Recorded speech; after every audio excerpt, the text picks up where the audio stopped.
Ye meka kire honorable kana Japan fans and supporters nyina na say mahu say Dr. Alhaji Mahmood Bawumia ne nkrofo atuatua medias fo bi muka di kana Japan atem egu nanim ase say kana Japan na say MPP party sign atrocem Dr. Alhaji Mahmood Bawumia ba be ye kana Japan so respond here with facts and the concrete history. When I started campaign, we was starting campaign. Aye campaign wo Ghana ha. Aye campaign wo abroad.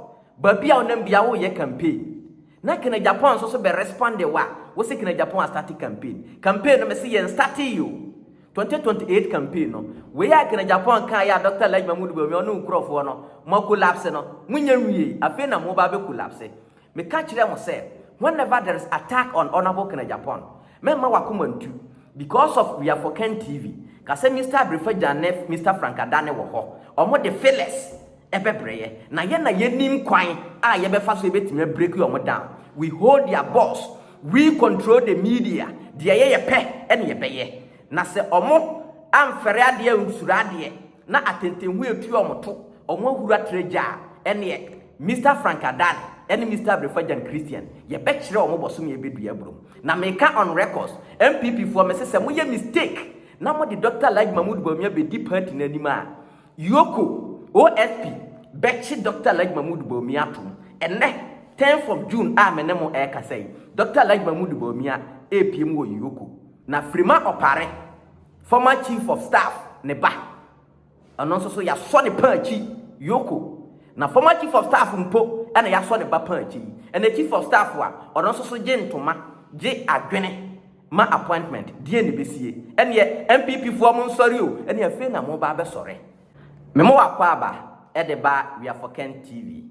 You are number 1 information manager, you are number 1 political prophet Mr. Frank Adane ena majimadwa on your number 1 social media platform. We are for Ken TV on YouTube. Eba say ya ye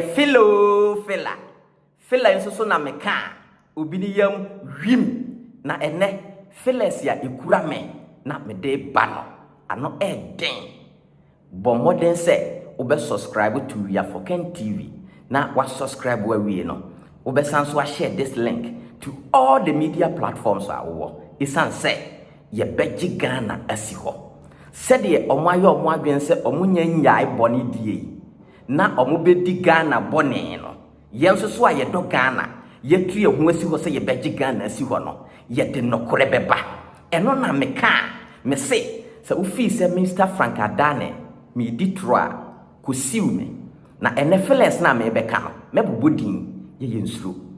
The breaking news is that the former chief of staff ye ma me Frema Opare ena EOCO aso ne baba panchi na se former chief of staff ne baba mpo ena EOCO aso ne panchi ya ene ye ma me Frema Opare MPP fo mo starting sorry Frema Opare a otumi je adwene ene ntoma na wama appointment ene MPP fo yi mo sorry na nya no nko a o munim bibi ene Tuesday 10th of June 2025 unim se Dr. Alhaji Mahmood Bawumia kwa kopiem wo EOCO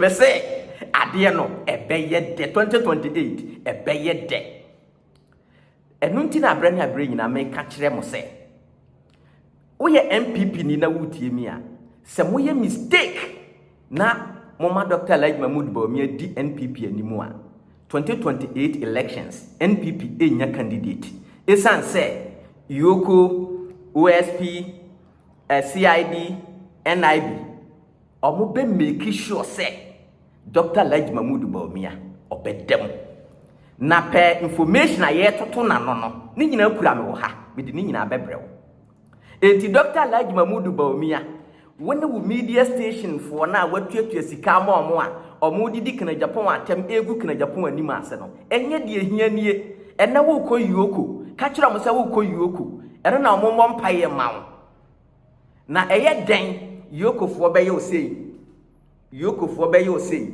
doctor so fi se me Frank Adane meboa na mi gu wani ma ase a as the former vice president go and sue me for defamation. I am ever ready.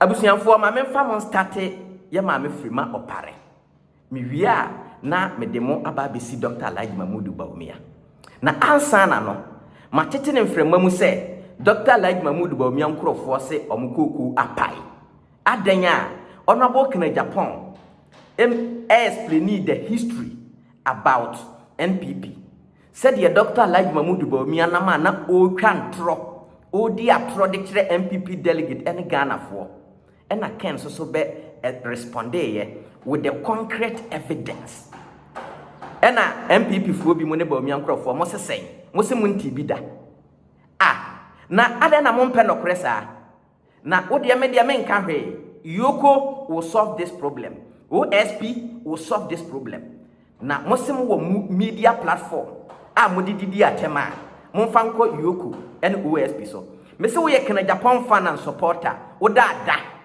me se wo ye kana Japan fan and supporter wo da na Dr. Alhaji Mamudu Bawumia EOCO fu kura ni musie twitwe ene Tuesday me ne mo kasa yi o se me bo won kan kire me se Frank me boa I will never lie. Now the new information in town say the former chief of staff yaba me Frema Opare na so aye she ne ba am say information no kura wo ha ne ba na EOCO fo aso ne panchi na omo beche no me dia me ma information no me say omo beche no ni nyina ne say sika bi akoso eye oman Ghana sika chief of staff ne ba no afa ne nsachi enti ono de otwini mutan me say obedem na even yanhwe ma me Frema Opare hwe kwanya ofa so bedi chief of staff na ofa so ball man Ghana kro no na nka ema de yenimsem wo abadaye nanso ye ma me Frema Opare de wankire obasu ama ye hu se ampa ema mo wa abadaye me a witness to some of the corrupt deals ye ma me Frema Opare ye and me beside ma me Frema Opare say onim ambassador Dr. Martins me beside the former president Nana Arodanko Akufo-Addo onim ambassador Dr. Martins ana ye wo kurobu ha ena ambassador Dr. Martins by he's an investor me machia no one on one I know him and every information Frema Opare or the amame enti wo ba no minim se bia sabre wako EOCO be 3 or 4 times but pese obeka kwanya nanka wo faso agi $250 million senya mi ankasa me investors e omo dwene Ghana ho a omo ka say no this $250 million omo de mawa ebeye oman Ghana ka omo fa mawa nke no so e da oman Ghana so enti Frema Opare de me ka kire mo MPP fo no memo bi ansori o MPs no memo bi ankotena ayi efom ho se mo kwa akoye vigil ne hwan hwan se Frema Opare na ne kro no ne ene ma waye no Ghana ha no mumunnim ntia se ye pese ye gi Ghana si ho na ye boa ma Ghana tumpon a ye mfekire nokore na yenka nokore we na me ka obi se me say MPP party ene mo se kina Japan ne ma MPP luzu ye me ka kiro chama wuntumi o media station no even NPP mpanimfo say ye close it down na MPP luzu ye in 2024 no wo ka ho bi ma me ma reasoner omode maaye omo se so Greater Accra region out of 35 constituencies men check here it is a mechanic se meboa mon kan say Frank we dia oboa this is the facts I am reading from my Phyllis or say out of 35 constituencies in the Greater Accra MPP winning only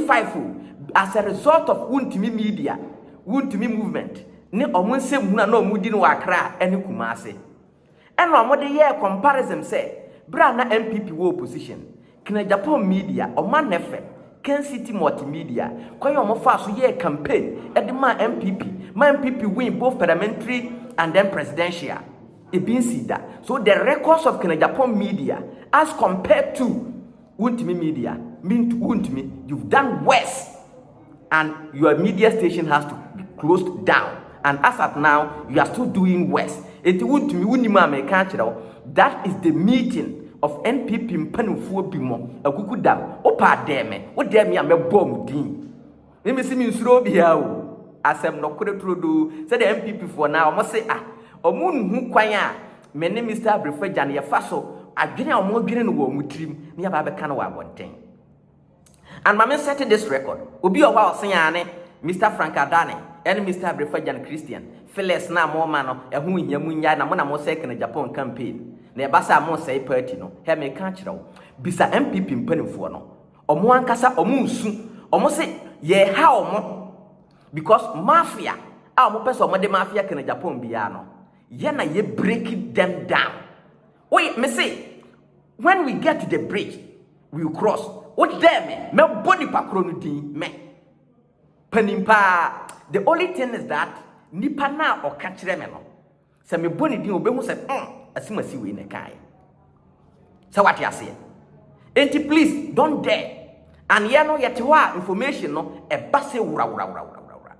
And when napo enra ene ade a mehu ye ne kwan a mo plan against na Japan no napo beje ye jai.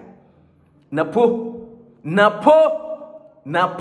misi jai mahu jai we de nyo bia ne ka kire mi o mi a mesi mahu napo jai na emoa ente sa wo de yete kuromu ha ye behu de betu napo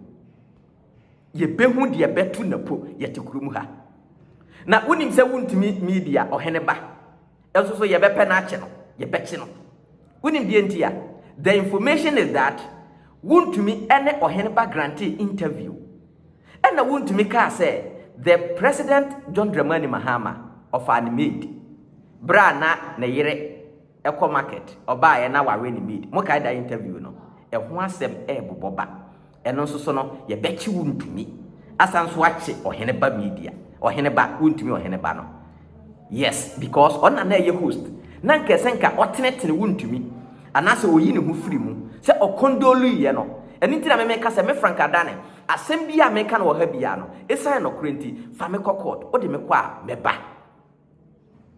Now yanko Dr. Alhaji Mahmood Bawumia so ene Tuesday 10th of June 2025 obe meet EOCO, and after Tuesday no either Wednesday or Thursday obesan so meet EOCO bio.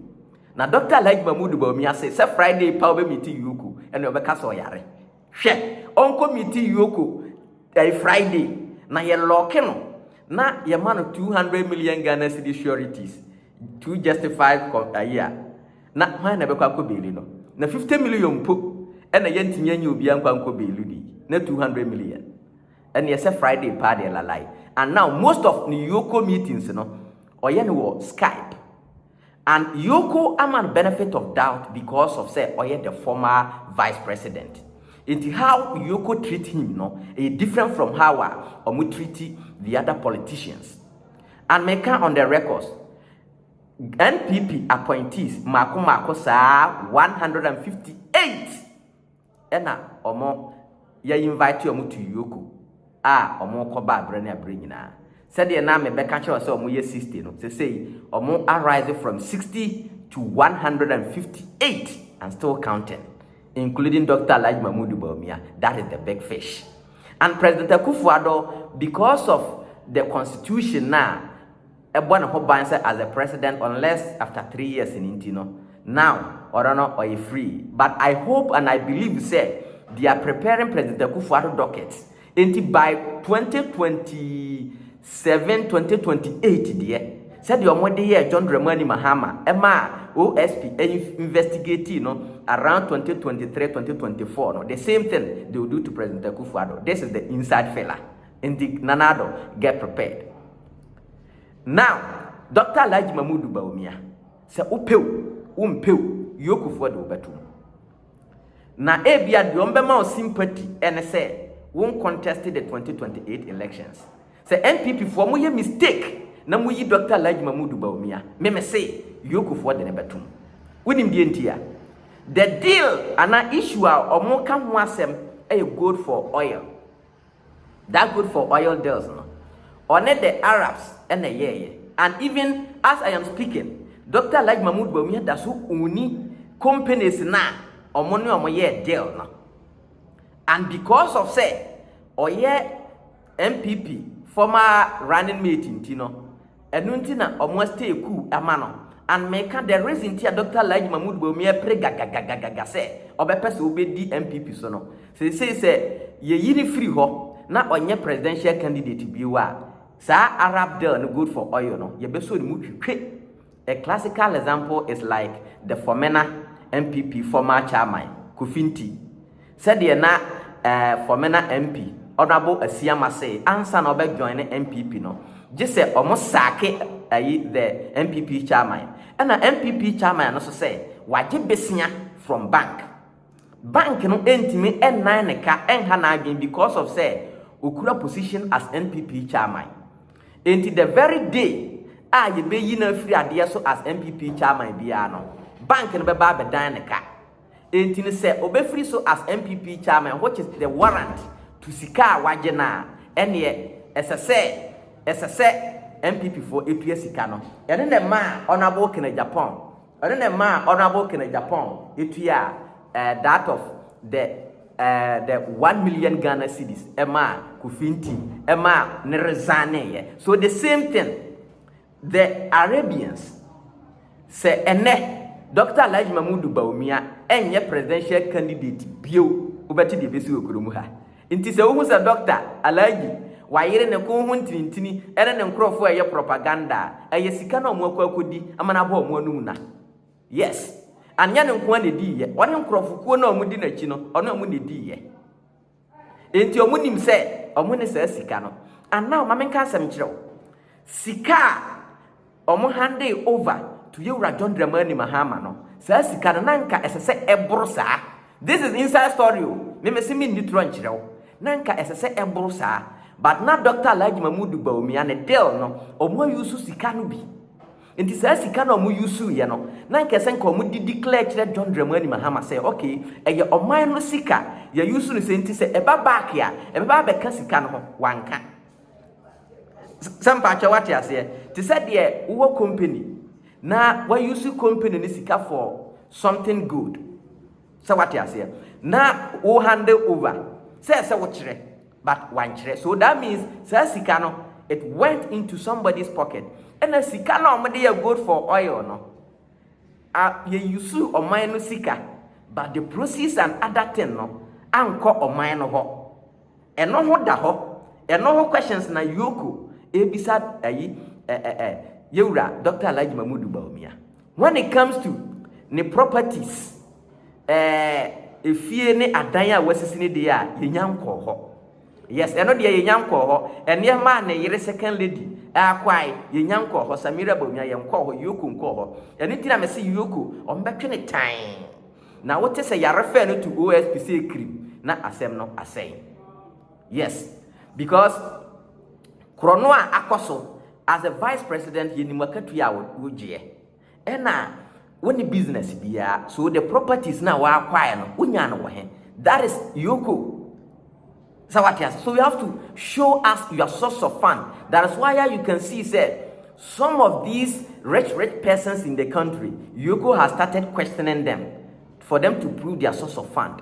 My name is Yonko Bakubi Kasai Canada then time na me US. And also now you're one of the investigators, and he has been an investigator to Canada, top class. And I'm not ochireme. Onumpona ye yusu Cecilia Dapa as a case study. The one no kase senka ono and all handle that case here. Nka Cecilia Dapa alone. A man for bechi omono. The bechi aba bechi the big fish, which is the Mr. President. Etina no ochireme say. Enka in the country obi biara owo sika na yehwe na dwuma oye bia no na en correspond to that sika no they can call that person na wa show oba na se wantimi ankyira na ya so ne panchi that means onankwammo ne so and ohwe ideas ne kwan ya ofa so kire me niam ani so no very simple. And I think the current EOCO NIB OSP they are following that though omunyan rule the standard and omo Africa Ghana for bebre is on cost. 80 politicians na omo fee se no kure nyankopon anim nie. Niam omo ye anye yi no omo de omo gi omo mfonso otum. Na meka mi bisa ayi se yesi Dr. Alhaji Mahmood Bawumia Bawumia unim kasa ndi EOCO na nsem na yeto na no nsem na all ka no de ne beko amane mu na wonim ze yes Dr. Alhaji Mamudu Bawumia so you too know yes Dr. Alhaji Mamudu Bawumia we you too know we minim too much ene ma MPP ebre ye no bibi wo ho na enye na ye ka wodi book ade no so no nye sa nete ena wo kasa too much enti wo media fo na watu omoka se omo medidi kina Japan atem omo megu kina Japan anim ase no me ka kire wo se EOCO nkro ye no waka kire mo mo ni fendo ondo EOCO se MPP mpanifo no bebre na nsa gu amutiri omo se said ye sem no AC kika kono de eye den EOCO omo de Dr. Alhaji Mamudu Bawumia beto enti doctor me ka kire wo pain campaign no de afi na ye ba be yo 2028 no awurade Christ of Nazareth ye start you say when we are for kenfo ye soja na ejetuato obi antumi nyina no wo media for na watu omoka no ye nye kapre mfiri ona bo ken ho but no ankasa munim kwanya ye fa so bre mu nyuma bone nase ye kura akoma pa odo ene ye de ma ona bo ken Japan and ye be make sure say ye be protect honorable ken Japan ne mu nsusu ye ne mu ne ma ma ye bia no ye be breaking it down someone kasa munim aya na obi so odo ken Japan na o attack ye nwe for ken say na ye say ken Japan compare na ye brebia ye expose MPP mpanimfo na ye say party na ye nya na obi maami bia berewa bia oh in fact na eye ma reho so wunim kwanya ye fa so protect honorable ken Japan enka wo miwa no nka de wo ka no and every fella bia make bia no because of no krenti omo ankasa edi ya omo frɛ many Mr. President say ken Japan kura omo say ken Japan kura no omo nim kwanya ye fa so enya omo information na asem no kura bi o hɔ omo no omo dwene ho wo omo tirimo na ye ya ba abonten ba beka na ye nya ba abonten ba beka because of say ya ba beka no ene kwan so omo ye because omo ya yaka enti no ombema ye be more popular enti in other way round fellas informations na yenya a ye de ba beto abonten no e prevent you omo se omo nyuma na che say omo san so plan another one e no so omo plan na ya che omo na ye de aba e na make say napo in fact kwan ya wo fa so no en emwa me ma hunu ni nyina napo mesraw mesijai de mi hu ye how you want to bring down ken Japan napo emwa wo master na wudi nachi Dr. Alhaji Mamudu Bawumia wan kasa woni mpefe se onsem fata na EOCO kura mpo a omkura ni mu no and there no way so obenya ni tradidim so even say NPP for your mistake na omode ne call 2028 ya EOCO ni OSP betwini mu a ontimi en contest ya ye de ne betum uri aware MPP mpanifo mo ya aware edu wa na mo de political watch hunting na mo say honorable ken Japan na say MPP party na ye ni kuromu ha na Dr. Alhaji Mamudu Bawumia ba be ka say MPP amamuo no na eye full of arrogance na hwan mo na no mo ye arrogance no enya omo a political appointees no ye ni kuromu ha na Dr. Alhaji Mamudu Bawumia ba be ka say ye to patromu 3 days to elections na onya we de be na ye animguase ma party sei adan na MPP fo mo mpe no kore ye wo kuromu ha na Dr. Alhaji Mamudu Bawumia be ka say NPP policy levy oba obetwam betting tax oba obetwam na eye papa nkoka so obetwam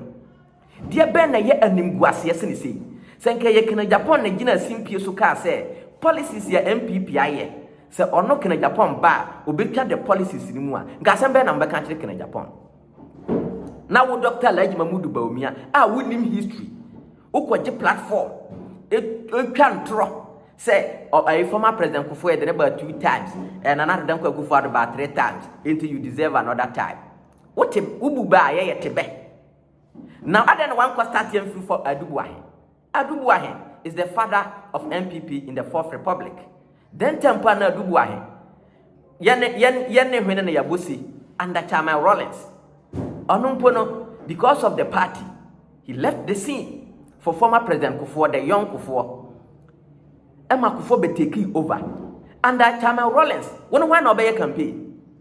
Upon a huna near the Adina, former President Kufuor stood up, and we are dealing with performance. And our performance will be someone said, or be a contest biano when and a vice president. So ye can't the rare history. The vice president, John Dramani Mahama, a contested a winnie. One touch. And the doctor said, oh, yeah, analysis now. Now there's analysis now. A woman said 2012, Omuria Mudia, by her Ofudia, what a tower was, who we see a wasi, come of us will be see a wasi. On one night, the president of the man, 2012 to 2016. Oh, we need because now you're vice president. And so, Professor Atamels, now you're vice president, but ocean the performance now, not a swani, a shame crying. Ocean former president, Nana Danko Kufuor, now you're foreign minister, but the performance, no, not a swani. Now performance 38.2. He found a swani. Even your hometown, you're 2 about you. And Kremufo, you're 2 about you. You stood on platform, says Zongo for, and Kremufo, one and why notness, Ubiaso and Betua Bama, San Oboa, Alata Moy. The only Zongo are winning a winniba. And also Kurampuno, after your markings in Tia, yes, Uncle Beluzi. The whole Ghana, and you are also roaming about. Say a more second chance. Na NDC for the new candidate beba. Now one ya tongue. Now one the one at Obeba. Me say the 2028 campaign no. The honorable can start in the year starting you. And your munsha musapumusuma. I am telling you, a fe na yeba. Me say we are can Japan fan and supporter. Me say odada. The those years are there. Me catch them certain thing go to Piamoto. Mamu huru treasure, but mu huru treasure. Moko tweet sikama bloggers ene nkrofo bi mo didik na Japan atem say na Japan di say na Japan na say MPP party na Japan na ma kwan ma NDC funya information against MPP. Hey, now one sama Dr. like Mahmoud Bawumia waka no krum. Even let's look at the dollar. Na MPP fo bi mo sorry a mo say dollar na e form no artificial. Artificial kura ye pe. At least any 2 months ya ye wo media ye ho ahenhan ye kakra. Say artificial yepe na sa doctor na owole go friend Dr. Donfe obi a wasunya woma wo kire political science ho na ho say economy o na wo begina television so politics nti wo de womanim ato nchen aka say artificial. Do you know what we call dogmatism and pragmatism? See, you can't dogmatism whenever you use any negative means to achieve something successful. We call it dogmatism, and in politics it's accepted. So what you say? It is some more use artificial means. Etimi ama dollar na perform ama duty so at least se petro so na lorry fempo e na yesonte ye na niema cost of living kran so at least eniema ba ko mienu bi de ye ho ahenhan ye ene se wutua sika in dollars ya obefa si diketua bi na ode akwa kutua. Is it not good? At least emwa ye nyina akura na aboa ye mu bi aden na ye politics tantan sa e artificial ye mwa mo se MPP for se ye nim sa artificial na nka yetimi ye de te so e de koto aba wini ye but na ye nim nti ye to na awa nti e na ye de 17 e de koto aba ye luzu ye no na ye John Dramani Mahama me too for that 1 Ghana cedi per liter no ye M1. Don't let anybody justify this. Mahusa manfo bebre justify. Mesraw, me say M1. We ye asombrache kai e-levy, ye kra e-levy cake. Kayo betting tax, emission tax. Anyone and wine. Every ase no ekusi sen. Na say Yura John. Say what say 1 Ghana no you are making a justification. Now, what they are 2028 is just around the corner. Nobody should make any justification. Say, fuel no 17 cedis, 15 cedis per liter. And I have so they about 10 cedis. Now you the 1 cedi air come home and about 11 cedis. Now I say it's okay. Please, we are not helping the country. It means the NDC themselves, they are not strategic and are not revealed the key. You are John Dramani Mahama. Look at how you spoke about taxes. Levy, betting tax, emission tax, any other. You are not going to introduce a new tax. What's the Equa Kupiaka? I prevented doing so. More Baranamunim says I Canada. Namo ya way. You are John. You shouldn't tell us a namunim. Namo ya way. I don't know what that Ghana for. How you reveal secret about our energy sector. John Jinapo Sebu Jinapo. Or Mummy ya no more confuse me. Every day 24/7. Munim everything. Na afe na mo sesa aka se ne da ho. Momo kura bra na mo teso no. Na ma bosa aka no ato ho dada. Na president Akufo Addo baaye. Odon so abeburu bi aka ho.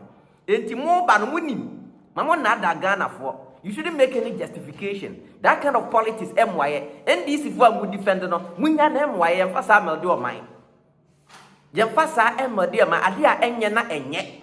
We should speak against it. Yes. One kasa issue. A fee and doctor yen Ghana for. You bet me they generate electricity to solve the doom so. She and then so to Accra. She fee. A fee a gugu gatemu, a fee just a fee and you grade 1.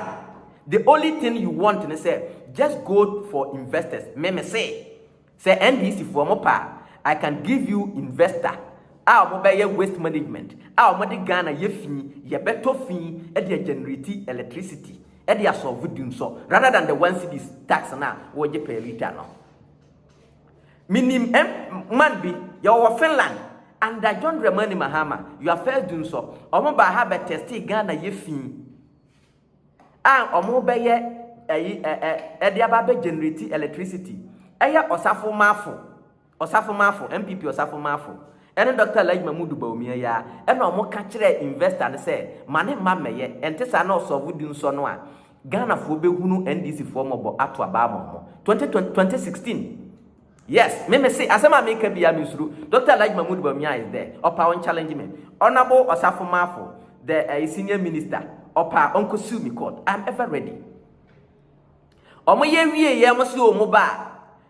MPP ba ye. Dr. Bawumia. Osafo Mafo, omo from omo say Ghana, we doesn't need any energy. We don't have energy crisis. Be sit there. Me say enka ofa obi fi nko bebo odua. Kasabrinka Ghana kuri ati say wine. Me say, what the NDC for John Dramani Mahama say Opare, just contact me. Me the nipa number be ma. Na ya hwe company no. Omo Finland, they are ready to use your waste. Ekuye no. Esanso de yare ma ye na ye bo ho ka no. E dia be ye energy, di bi so be ye ties. Ties papa power. Ties. That is how we build a country. And then we say data boy there. Me say Canada compare go Japan ti. Ye the investor ever. Say the ye call data fufule. NDC for mu hunu kwan ya mo mfa so. Odopa me say mo contact me. Na owura na kana Japan ti oba be sa de na dia boa Ghana no. Ye na be ye interview. We are for Ken TV. Amana be chire bibia mu. Me as I am sitting here, me use US number. On one na yede ma me, di hian se me wo data. Me frɛ me te Ghana ha, me frɛ no ma call free unlimited. Me wo about several countries in the world, more than 30 countries in the world. Me timi aye normal call free. Who Spain, all European countries, me frɛ wa free. Until we are for Kenfu amoti me no. Opare henceforth memfa mon frɛ me WhatsApp bi me ankasa me de me US number no e na be frɛ mo me te Ghana ha me de be frɛ normal call. Yes, say me te Ghana ha me the US number no aye call normal call afre Ghana call but Ghana no e limited. Say a whole month no me 100 and something minutes. Me de be that free call no asa to just next month. These are the things we are thinking about country. Ye pese ye boa ma Ghana etumpon. Until we hold the keys. Ero na ye say 2020 Ghana for mo nhye mo sapo mu nsuo ma ye de kene dia compre kwa Japan ba an mo ni miema be pie wo kurum ha bebre na ya na ebi oh Frank e basa NDC be ye popular ye nto aba no ma ayi onabo kene Japan mesre mo e basa so ana mi di Ghana abro se wate ase se me ka se menye na enuru ho na Ghana fo ya bre amane ohawa mfa so be na menya eti moma memfa politics ento nchen na menwene Ghana ho na 2028 no NDC fo MPP fo Ghana fo omunyina no mbekọ benkuru mu ato abama onabo kene Japan na botaye ntia onabo se oba be di president no se de be ya me no mienu ye ho betoye enu ntina asat now kene Japan da so creating more jobs for the youth se ne nko beka se otwen oba be di president ya no wa creating nyuma dabi odwen Ghana fo ye ho ntino he's creating more jobs for the youth Junior kene Japan no ha ma abire sa no na me say ono ye nam na ohuze obi she Dr. Alhaji Mamudu Bawumia t-shirt ya o say honorable wawe Junior ken mesro gina ho why wo de enche mususo be ba beto am fela no so why fela no metro nti wan kasa ba beto so beto da yes Junior kene Japan no ba betena yes that is my first born me de to kene Japan prekope yes mekai the first time I'm the honorable kenho ohu honorable ape so honorable wo car na mefo kwotena mu mesi yenkofi o se wonko ye meka kire honorable kene Japan fans and supporters nyina na say mahu se Dr. Alhaji Mamudu Bawumia ne nkrofo atuatua medias fo bi muka di kene Japan atem egu na nima ase se kene Japan na say MPP party sign atrocem Dr. Alhaji Mamudu Bawumia ba be ye kene Japan so respond ye with facts and the concrete history na oba be kasa ye no wo se ma ye nyiwa no ana mi bisa Dr. Alhaji Mamudu Bawumia when na start campaign wo start campaign aye campaign wo Ghana ha aye campaign wo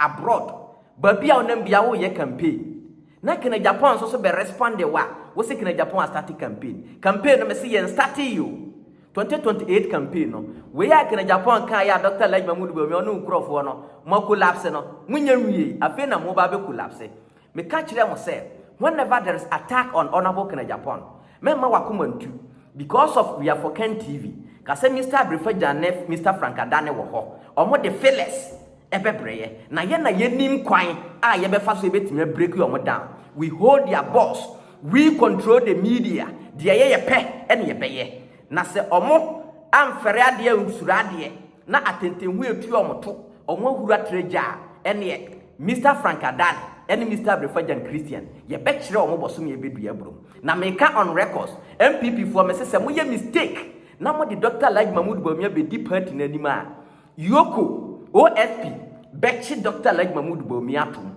ene 10th of June menemo kasai Dr. Alhaji Mamudu Bawumia APM wo EOCO Wednesday 11th 12th obesanso akopie mu wo EOCO bio na Frema Opare former chief of staff ne ba anonso so ya so ne panchi EOCO na former chief of staff mpo ena ya so ne ba panchi ena chief of staff wa ononso so je ntoma je adwene ma appointment die ne besie ene MPP fo mo nsori o ene afi na mo ba be sore afi na mo kwa akotena se ene obia mo nhye mo safo mo nso ma na afi na mo ba be sore obusunya mede mo besi ha subscribe to We for Ken TV share the link the only accurate platform the truth the honest fearless ya enkansu fearless ya eye nokre ye kanso so a na ya challenge you wa mabo din bia no go and sue me in court if I am lying against you. Nyankopon shira subscribe to We for Ken TV. Let's promote honorable Kene Japan.